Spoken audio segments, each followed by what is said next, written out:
Hello everybody, welcome back to the channel. I really need to get myself a gimbal so that my camera works not as, shaky. We are in Chichester at the moment. We've come to, I thought that pigeon was going to fly over my head then. Yeah, we've come to Chichester for a few days, 2 or 3 days, because I'm doing book research for book 3 about widows of country houses. So we've come tomorrow and Wednesday. I'm going to be at the record office doing some research, and today we've got a bit of a free day because the record office is closed. So we are at Big House. we're at Uppark or Uppark. I don't know. I feel like it's probably pronounced Uppark, and because we're Yorkshire, we call it Uppark because we always abbreviate everything in Yorkshire. So yeah, we're coming here. This is where one of my ladies lived, and so we've come to have a look around the house, just get a sense of where she lived, get some photographs. And yeah, and then we're going to go to a few other places. Not really sure where yet, so we'll kind of check in once we've had a look around. Oh dear. What? House is closed. Fuck's sake. Second-hand bookshop's open though. Oh good. God, the house is closed. That's annoying. What is it, open Thursday to Sunday? We're not going to be able to go at all. Didn't plan this trip right well, did I? No. Shit. Really? Shit. I'll check in a minute. Oh, right. Crisis temporarily averted, we think. I went and had to talk with the girl on the desk, kind of where you buy your tickets and things, and she said that the house was closed, but that there might be someone like an archivist or someone who could speak to me just about a little bit more about the house and this, that and the other. And I picked up a guidebook and a couple of other things, so we've paid to go in the garden so I can at least see the house from the outside, and hopefully I'll be able to speak to somebody a little bit more about Lady Mary's life and what she got up to and all that kind of stuff. So yeah, exciting. Yep. These gardens are designed by James Smith. You know, it's always kind of erected or There is actually a Francis Smith who was an architect in Leicester. Yeah, sounds like you know, like Dave. Yeah. Unfortunately, I think Dave was more likely to be working on building the house than designing it. That's true. Wow, this is pretty.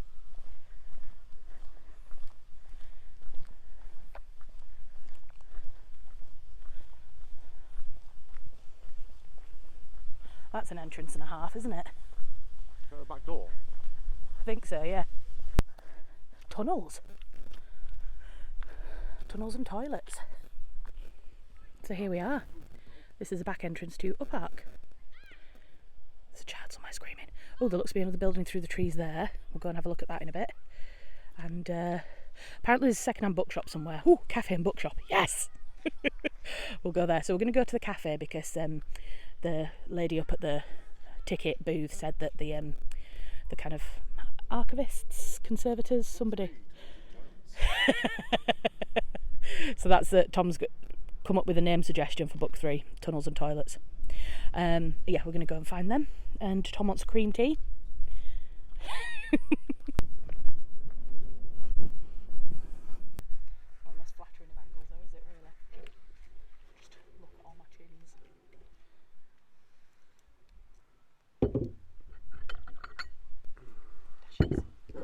No.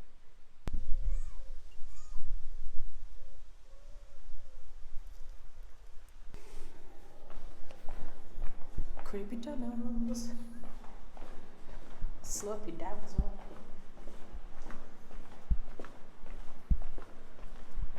Bet this won't laugh when it were raining.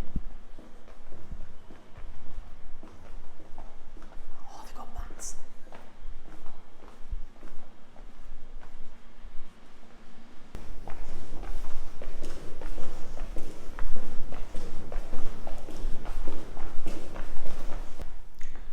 So I'm guessing this is where they would come into the house and go up with the food. That's still quite a walk, all the way down there with like piping hot food trying to keep it warm. It is exceptionally windy today, well, around this bit of the house, so if there is a little bit of wind noise I apologise, but this is the front of Uppark. This is the house, so we've been over in the stable block. You can just see it poking through the trees there. having a scone and some, sorry, it's not a scone, it's a scone and some tea. And now we're just having a little wander around the outside of the house. Unfortunately, I can't go inside because it is closed, but I'm just having a little look at the outside. It's really lovely because it is absolutely deadly quiet. There's nobody else here. I mean, there are. Everybody's kind of having lunch at the moment. But yeah, just coming for a little wander around. And I'm going to take some photographs for the book. And then, yeah, Tom's been taking some already. I can hear lots of crickets in the grass as well, which is really beautiful. There he is. Just hiding. Right, let's come down this little path here.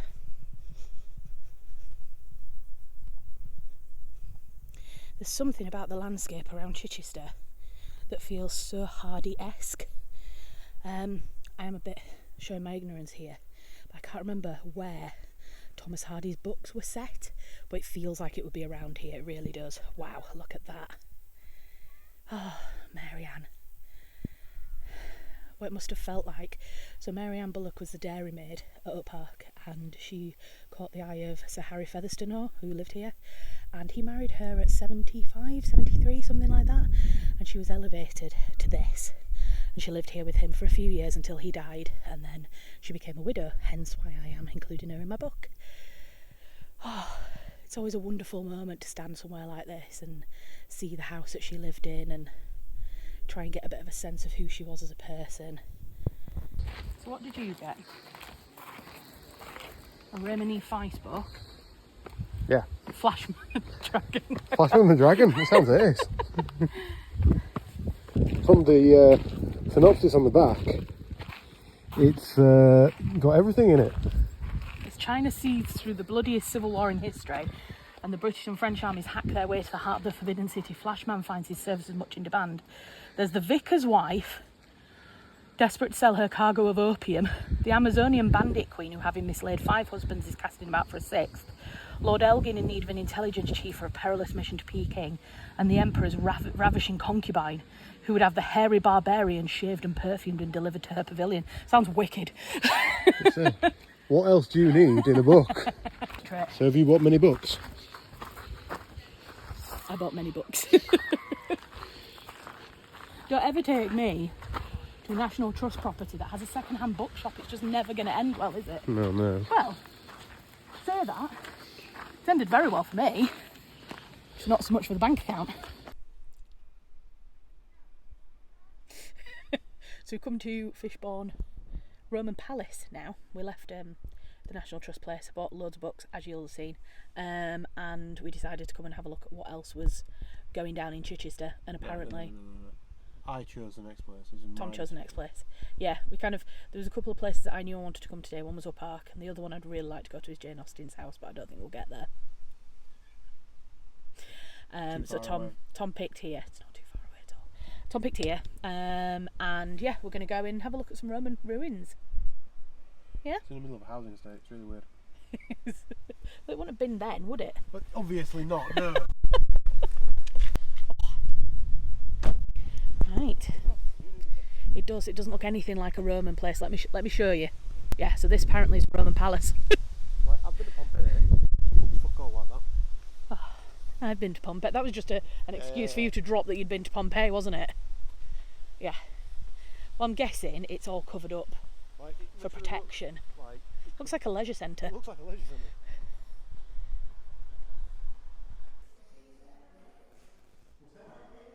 No, it's a bit of Roman tree. That's wood. Don't look like it, does it? It's like stone now. Yeah.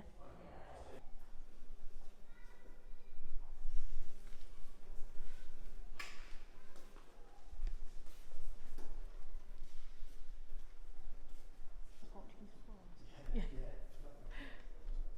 God, it's amazing.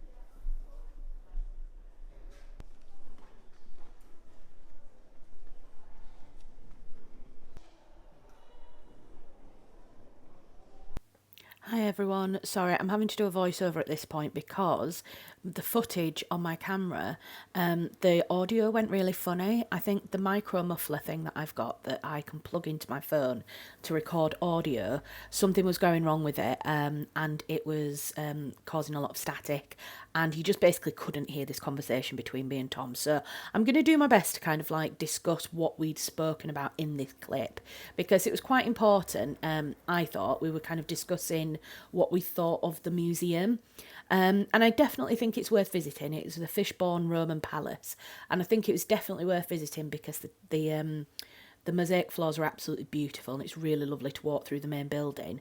But what we were saying in this clip is that we do feel like more could have been done to recreate what some parts of that building would have looked like in the Roman times. So obviously they have the main building where all of the mosaics are protected, then have this beautiful kitchen garden with loads of plants and fruits and vegetables that would have been grown during the Roman period, and that was fantastic. But it was quite hard to imagine what it would have looked like, and I know that you've got to balance protection with interpretation, but for someone who's like obviously been to a lot of museums and worked in heritage, it just felt like it needed a bit of a modernised museum experience. So don't want to be negative about it because it is a very good place, but it's £12 per person. So for £12, you know, especially if you're bringing like say a family of 4, I feel like you need a little bit more of an experience in order to really appreciate what you're seeing for the money. So definitely visit. I'm not saying don't visit, but just be aware. And hopefully things will, obviously museums change as they kind of go through different periods. So hopefully we'll see a lot more of Fishborne when it kind of brings more interpretation into it. But yeah, just wanted to say that here. So thank you. Right, we're back in the car. We are going to, we think, go on to a pub now, try and find a pub. Oh no, we're going to go down to the seaside, aren't we? Yeah, we're going to go find a pub, well, a pub on the seaside. Try and find a pub on the sea, so we've got a view. And then we might go and have a little donder on the beach, maybe. Yeah. I haven't spent anywhere near as long at that Roman Palace as I thought we would do. There's not a lot to see once you've seen it. Yeah. So I think we'll go for a pint, go for a little wander on the beach, and then we may be able to find somewhere else to go. Maybe Jane Austen's house? Or we could go somewhere else, find another museum that both of us are interested in. The Weald and Downland living museums around here, which looks like it might be a bit better, but also we've paid to go into Park, we've paid to come into here. We don't want to be spending like £100 on entry fees for loads of different places, so we might just see if we can find some cheaper places to go. Yeah. We'll see. I'll check back in when we get settled somewhere. All right.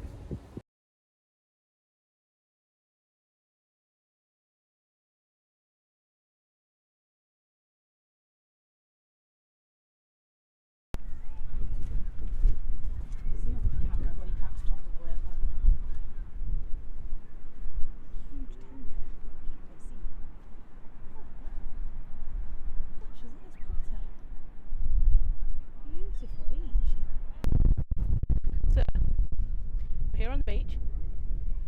Tom's here too. He's just announced that if there was a hell on earth for him, it would be a British beach. But he was the one who wanted to come to said beach. I want to come to a beach. Right. The nearest beach. You didn't realise there were going to be people. He didn't realise there were going to be people on the beach. On a sunny day in July, when there are no schools in. Well, I don't have kids. I don't think about those things. Also, the sea is literally about half a mile down the beach. So I don't think we're going to be going and dipping our feet in the sea, but have a little walk on the beach first. I'm literally getting blown away. Maybe that might be a... Is it right on the beach?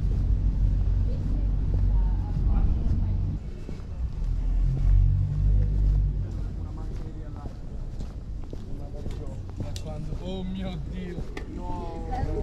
Ma attenzione perché... No! Ma attenzione perché... A mangiare!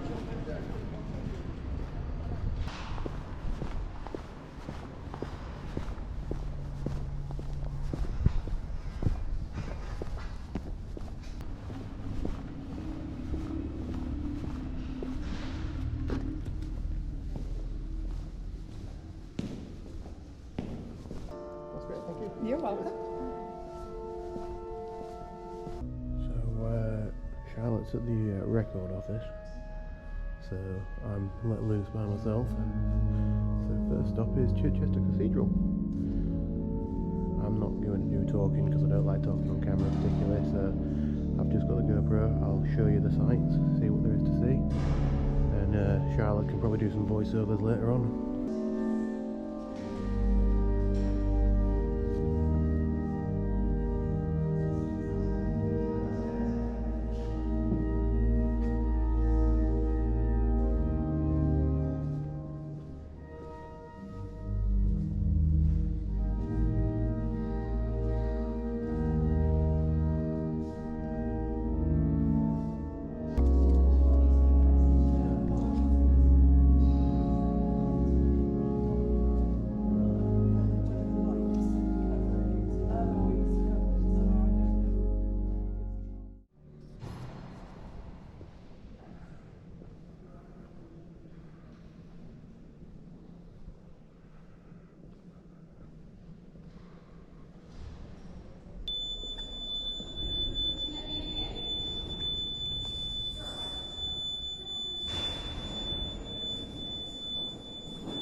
Back in the car, that was Chichester Cathedral. It's alright, cathedral go.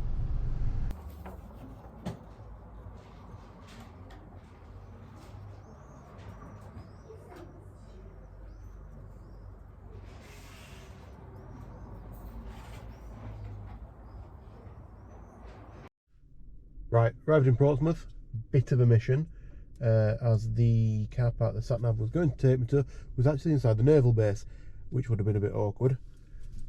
So we have arrived at the car park underneath the Spinnaker, next to the Hms Victory. So have a mosey around, see what there is to see.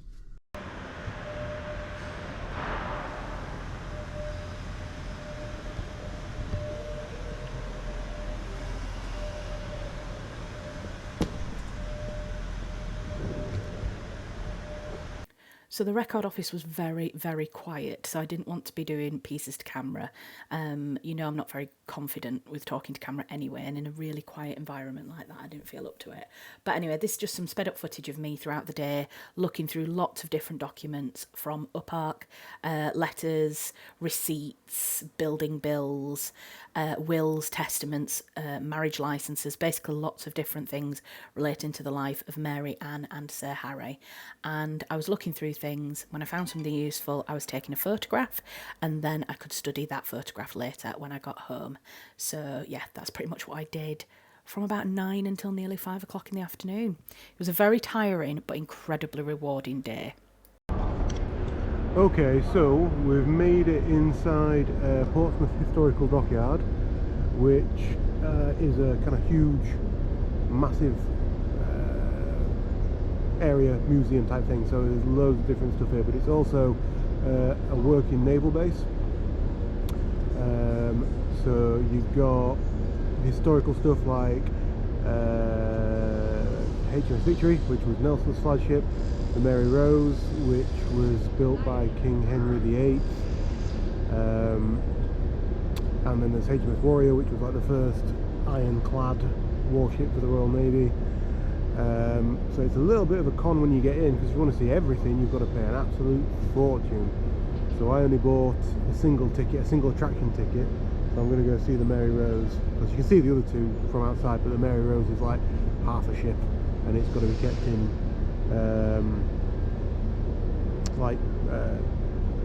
special atmospheric conditions. So I'm going to go see that. But to prove the point that it's still a proper naval base, they're the two aircraft carriers of the Royal Navy. I think that's HMS Prince of Wales, and that one over there is just in the distance there is HMS Queen Elizabeth, I think. They're fucking massive. Well, you see them on telly, but I've never seen them up close, and they are quite big. Covered in scaffolding though, which is weird. So that is HMS Victory, which for them of you that don't know, that was Lord Nelson's flagship at the Battle of Trafalgar, covered in scaffolding.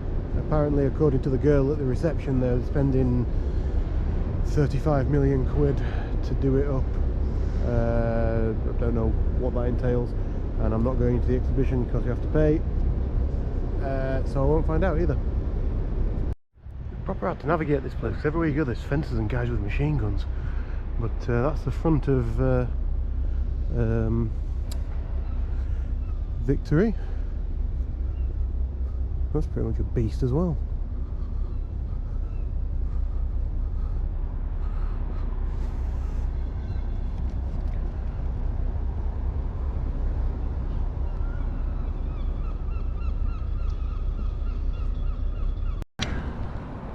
Okay, so I'm going into the Mary Rose Museum.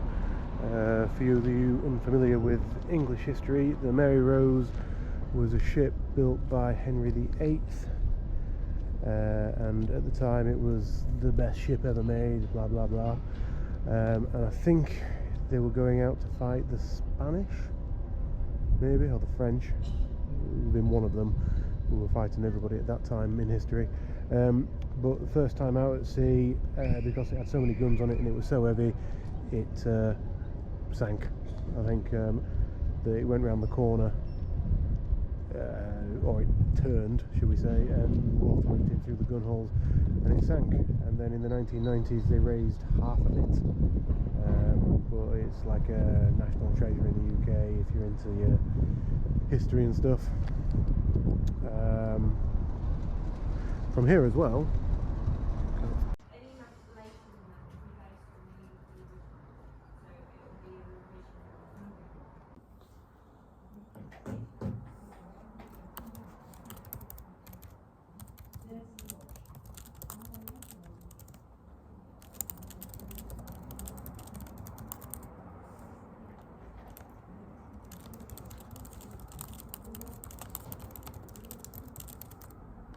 So Tom couldn't get any footage inside the Mary Rose Museum, unfortunately, but I think he did a great job of recording himself in Chichester while I was in the record office. So if you've watched this far, please put a comment in the comment section telling him what an amazing job he did, because I think his confidence sometimes is a little bit low getting in front of the camera, but if he gets some nice comments, then he may be encouraged to do some more, because it'd be really lovely to see him on the channel a little bit more.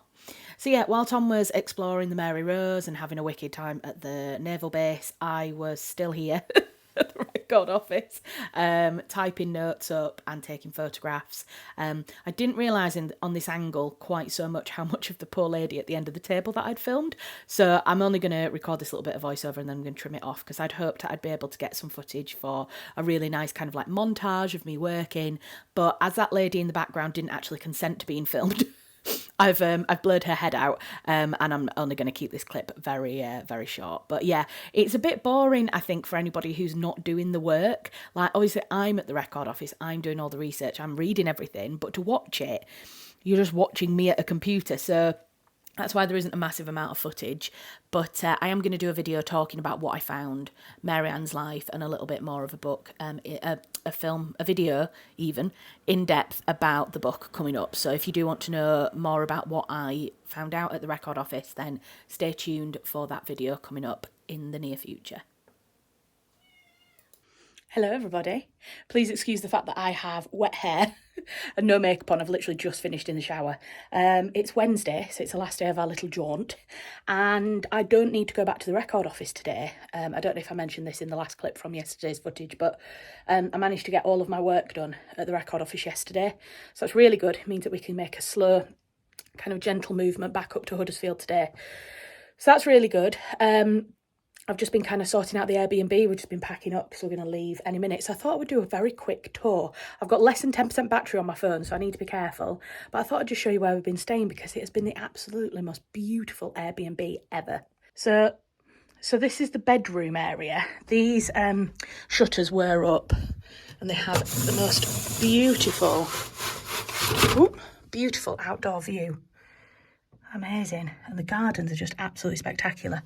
I'll go out there in a minute, but we were advised to keep those down during the day because it is like an attic space, as you can see, and it does get very warm during the day, so I've put those back down for her. I don't know if there's people staying in here tonight, but if there are, then at least it'll keep it cool.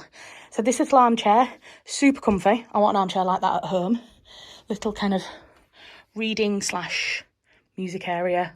A wardrobe. Now these wardrobes are amazing. Look, they look like reconditioned antique doors or shutters that have been used as wardrobe doors. Really nice. And then a lovely double bed. All the furnishings and everything are just absolutely beautiful. And then these are windows which do open, but they open onto the owner's property, so we didn't really have those open very much. Little hidden book nook. How amazing. And then down here are some little steps. You come down into the most beautiful, cute little kitchen area. Look at that. She's used, the owner has used like kind of the beams as storage in such an ingenious way. That it means that you've got loads of storage space for everything. The only thing that there was a lack of was storage for clothing. But other than that, little kitchen. It's got a fridge freezer there. A little 2-man hob. But oh, it's just so beautiful. And all of the lights are on, they're lamps, but they're on switches. So that is a normal standard table lamp, but it's been like kind of plumbed into the main electrics, which is amazing. This is the front door area. That's a little pull-up dining table, but to be honest, we ate outside here in the garden most evenings. Well, every evening we ate out here, and then I was sat up on this grass area just laying out, looking at the clouds and reading. It's been such a beautiful place to come. And then this is the bathroom. Again, a couple of steps down into a really beautiful bathroom area with a lovely walk-in shower. And then look at this sink. Look at that massive piece of wood that's been used as a sink. And yeah, just everything. Again, look, you can see the storage for towels and everything has been kind of built into the look of the bathroom. Yeah, it's just absolutely beautiful. So yeah, that's a lovely little Airbnb that we've been staying in. We've both really enjoyed it. You've liked it, haven't you? Been lovely. It's a really nice house, isn't it? Yeah. Yeah. But we're going to get on the road now, so we've literally just got the last few bits here. Tom, bless him. Been packing up the car, haven't you, love? Yes. He's been doing a really good job, bless him, of kind of packing everything up while I've been cleaning and stuff. Yeah. So I'll go get the car out of the garage, plug the sat nav in. You alright, just getting the bananas and fruit from behind you? Yeah, and I'll pick up my last few bits and I'll come out, yeah? I think that's everything. Right, okay. So we're going to go on to Oxford now. I think we're going to go to Oxford Castle because we decided that we might as well head up north and then stop somewhere about roughly halfway between there and home. So it's going to take us about 2.5 hours to get to Oxford, and then it should take us about another 2.5 hours to get home. So that's nice. It kind of breaks up the journey. Rather than kind of staying here in Chichester all day and then starting the journey home would have been a bit much. So I'm a little bit sad that we're leaving Chichester so early because it's a beautiful area. I think we'll definitely be coming back and exploring more, maybe for more of a holiday. But there is every likelihood that I am going to have to come back again and do some more research once I've gone through this first stage of research. But I'll tell you more about that later. I'm planning a whole video where I talk about kind of where I am with my book and what I'm doing at the moment, the research, all that kind of stuff. So hopefully I'll explain it more in that video and you won't have to wait too long for it. Hello everybody. So we're actually at somewhere called Stoneleigh Abbey. It's between kind of Coventry and Warwick. We were going to go to Warwick Castle and then they parked us in the overflow car park, or they sent us to the overflow car park, and it was heaving. And we were like, if the overflow's that busy, what's the actual castle going to be like? And then we found out that it was a 20-minute walk from the car park to the castle, and it was just a bit too intense for us. We don't like busy places, and so we had a look for somewhere else we could come, and after a couple of bits and pieces looking around, we found Stoneleigh Abbey, which is absolutely incredible. If I turn it around there, that's what I'm looking at as I'm talking to you. Absolutely beautiful building. I love the black windows. I think they give it a real kind of almost a modern feel to it. I think there might still be a family living here, or at least people who live here, which is maybe why it looks quite modern, quite well kept. So the reason why this end of the house looks so modern, why the paintwork in black looks quite modern and some of the stonework, as you'll be able to see, looks like it's been restored, is because it has. This end of the house was subject to a really disastrous fire in 1968, which devastated quite a lot of the inside and outside of the building. There's quite a lot of damage, and then it kind of sat unrestored from then until 1996, when Lord Lee transferred the ownership to a charitable trust, and then between 1996 and 2000 it was extensively renovated with help from people like the Heritage Lottery Fund, English Heritage, and even the EU. There's quite a lot of money was put into it, and it was totally restored, so that's why it looks quite new. I didn't know that at the time when we came and had a look at the front, but after we'd kind of had a walk around the gardens, I had a look and I researched it online and realised that that's what had happened. So I just wanted to insert that so that you knew why this house looked quite different on the front to a lot of other stately homes that I go to and that you might go to. I love the kind of black and white, almost checkered effect of it. Yes, so this is where we are. So I think we're just going to have a wander around the gardens. There's a tea room. Might go and have a cup of tea. Do you want a cup of tea? Right.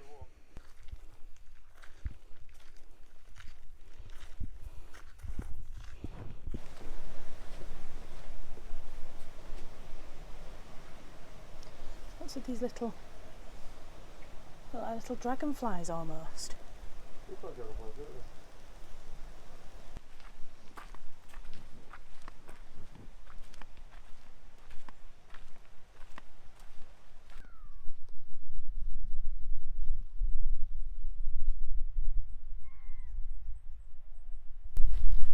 Right, we've come trekking through this field. So if I'm a bit out of breath, that's because we've just been walking all the way along there.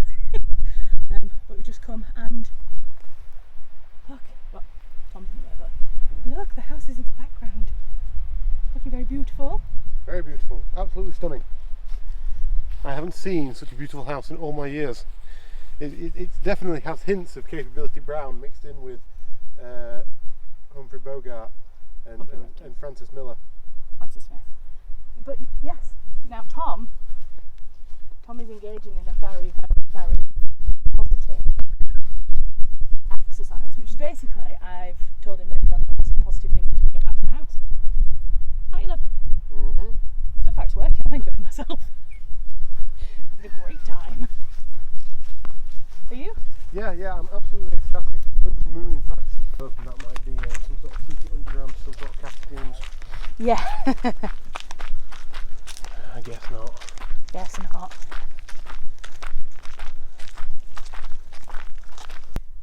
So sat on the front steps. Probably shouldn't be, but we are. Sticking it in the land.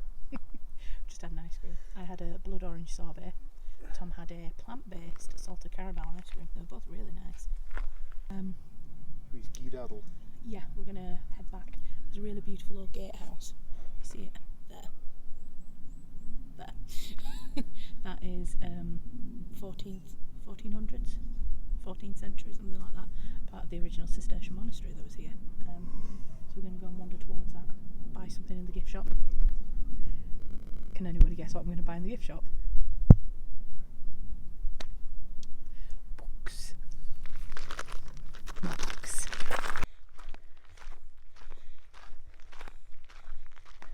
God, it's crazy to think how long that building's been there for.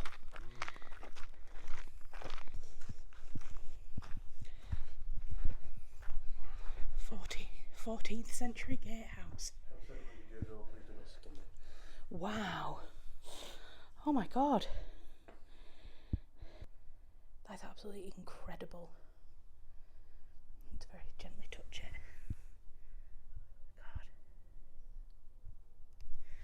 God. Oh, creepy. Oh look, at some initials.